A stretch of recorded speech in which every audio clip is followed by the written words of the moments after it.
Happy Monday, ladies and gentlemen. Coach Crawford here at College Hill CrossFit in Greensboro, North Carolina. It's Monday, May 18th, and we hope you guys had a great weekend. We are excited to be back with you today for your at-home workout demo and to get you moving, starting this week off right. So let's hop right to it. Today is for quality. Similar to last Monday, we're gonna start the week off moving for quality. So it's gonna be 8 rounds, 10 alternating single leg deadlifts. So that means you'll end up doing 5 each side. Then 30-second plank on the right side, 30-second plank on the left side. So again, this is not for time. Take the rest that you need between movements and between rounds.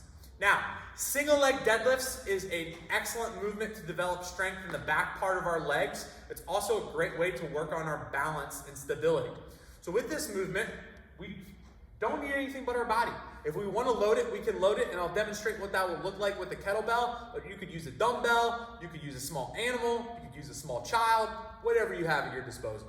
So, when we go to that single leg deadlift, we want to start at that chest nice and proud, shoulders back. Now, I'm going to drive my right leg back, meaning my left leg is going to be my post leg. So in that post leg, I'm going to take a little bend in that left leg, and then I'm going to drive this right leg back. Now the thing to be conscious of is we want that leg to be what drives the chest and shoulders forward. We want to avoid trying to bend over first and losing stability in that midline and in that core.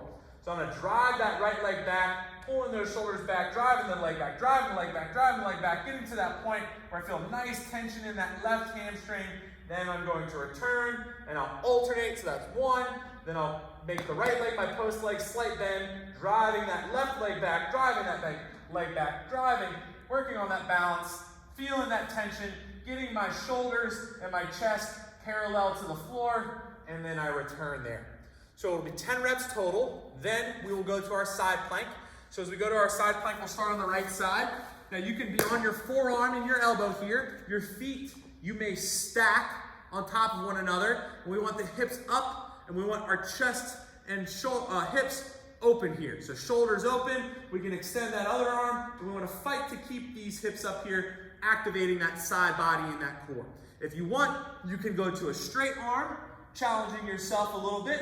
And if you're struggling with balance, you can always place one foot in front of the other to widen that base a little bit so that you can stay more controlled. So 30 seconds one side and 30 seconds the other.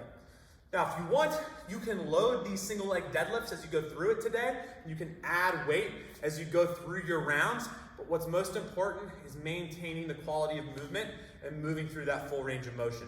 So if I'm going to load it up, I'll grab this kettlebell here. What's really important is now I've got weight on one side. So it's trying to turn and create a little bit of torque. I got to fight to keep those shoulders back. If I've got the kettlebell on my right arm, I'm going to drive that right leg back.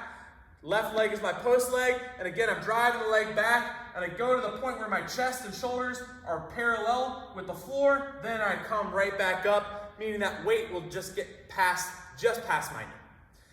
Give this one a shot. Let us know how it goes in the comments. What movements did you like? What didn't you like? If you haven't hit subscribe today so you can keep yourself moving. Have a wonderful Monday, a great start to the week, and as always, we'll see you on the other side of the burpee.